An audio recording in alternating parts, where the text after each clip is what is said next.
ఊతప్పం మీద మనం కారం జల్లుకుంటాం కదండి, అది నేను చూపిస్తున్నాను. కావాల్సినన్ని వేసుకోండి. శనగపప్పు, మినప్పప్పు,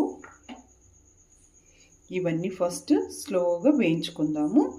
చాలా సిమ్ మీద పెట్టాలండి. సిమ్ మీద పెట్టి ఆ సిమ్ మీద వేడైనప్పుడే టేస్ట్ బాగా వస్తుందన్నమాట, అరోమా బాగా.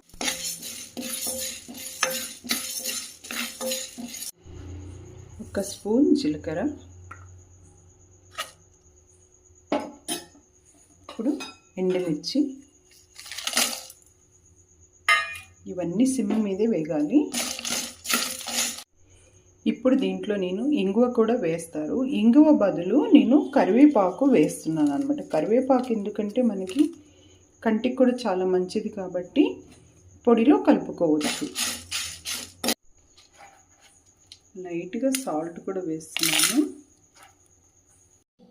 సో ఇదండి, గ్రైండ్ చేశాను.